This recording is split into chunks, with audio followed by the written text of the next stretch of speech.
I love the new combat power CP system that topwar decided to add to the game. With a better way of measuring the strength of an account, it's going to give us a much better experience when it comes to matchmaking for things like SVS, War of Odinium, or even Eternal Lands. And while a lot of new servers already had this system, the old servers just recently got the update about a week ago. And while this system is much more accurate than the old one, it is definitely not without its flaws. As many people have already pointed out, it doesn't include things like decor or base skins, which is a huge factor when deciding how strong an account is. It is also very easy to manipulate your CP to a fairly large extent, either raising or lowering it. Maybe you want to raise your CP because when the War of Odinium event comes around and the automatic roster populates, CP seems to be a factor that's considered when players are automatically placed on the roster. Also, when defending buildings, CP seems to be a factor when considering who attacks first, so with a higher CP, you're more likely to get first crack at an enemy attacking a building, allowing you to get more kills. And of course, just getting higher on those leaderboards gives you bragging rights. But on the flip side, if you want to lower your CP,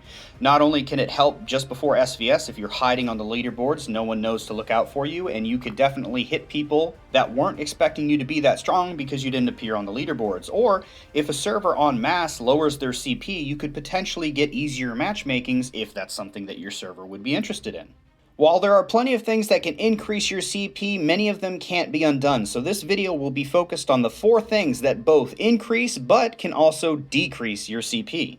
Starting off with hero skills, these play a huge factor in your CP. As you can see, my Nimitz has no skills, but when I turn his skills back on, my CP increases by 77,000. Starting off with the ways you can use this to increase your CP is you can go to the heroes you don't use and you can equip their equipable exclusive skill.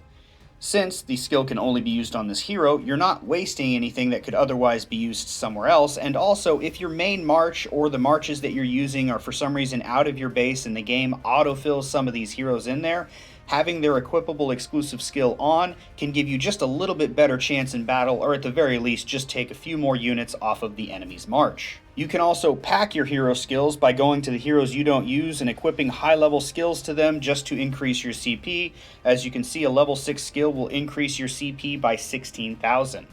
But on the flip side, if you want to lower your CP, you can easily just switch to the second page and remove all the skills to watch your CP drop so you can hide on those leaderboards.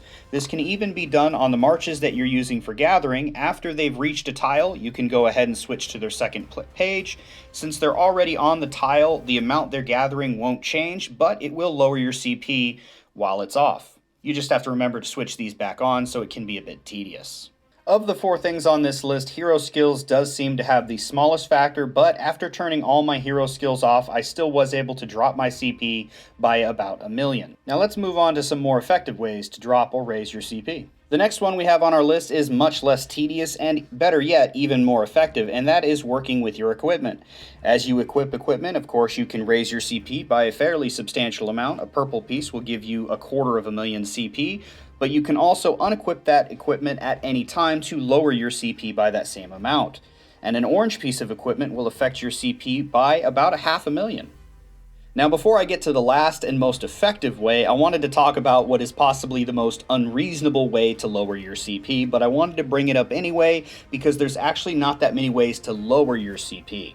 And that would be resetting your class. If you've become a combat elite or mechanical master, you can click on your class and at the bottom you can click reset talents. This will undo all of the research you've done and refund you all of the resources you've poured into it, as well as your research time it will give you back in 5-minute speedups. Keep in mind, if you reset your class and you currently have something in the process of being upgraded, you will lose all of that progress and not get speedups for that particular part. But everything else that has already been researched, you will be compensated for. And since all of your research will be undone, your CP will drop significantly, of course, depending on how far you've made it down your class tree. Thankfully, the most effective way to manipulate your CP is quite possibly the easiest way to do so, and that would be through your components. If you wanted to raise your CP, you can put all your highest level components all on one page to inflate your CP, or the opposite, you can simply switch to a page with no components, and just like that, I dropped 6.8 million CP by turning them off.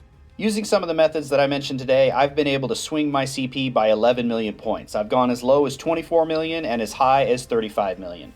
So let me know how this affects your guys' accounts. Thank you guys so much for stopping by. Don't forget to give the Discord a visit, link in the description below, and as always, have a fantastic day.